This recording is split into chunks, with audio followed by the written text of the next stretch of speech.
yarn, but yeah. Okay, so I'm remember how we did it? Well, it's this side. How we no, it is this side. How we did it, and we had 2 chains at the end. So I'm going to chain 2. Well, chain 1. We did chain 1, remember? So I'll do what we did at the beginning.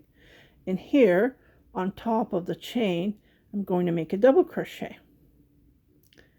And then you chain 3 to go up. And you just continue crocheting. So you start decreasing here, but you create a diamond here. Remember how we did it at the beginning?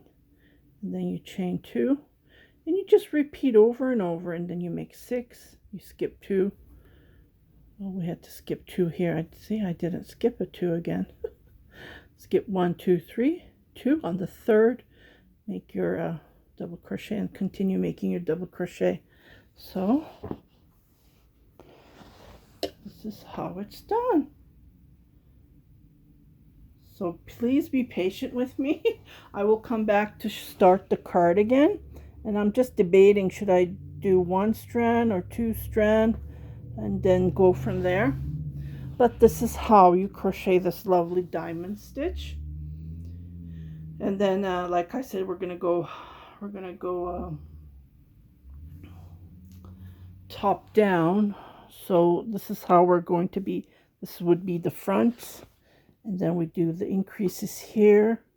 So I will do 2 double crochet, 2 chain, 2 double crochet to do my increases. So total of 4, and then go from there. Yeah, let me know if I should do it with 2 strand. 1 strand would be too thin because it is pretty thin yarn, and 4 is like this. It looks nice, but it's not that heavy actually. Yeah, maybe I should crochet it like this and see how it goes. Yeah, maybe 2 strand. I don't know. Give me an idea. Let me what you guys think. So I will after I hear from you guys, I will start the card again. So see you in a bit. Thank you very much. Thank you very much for watching my tutorials. If you haven't subscribed to my channel, please do subscribe. Share it with your family and friends. And happy crocheting. Stay home, stay safe, take care.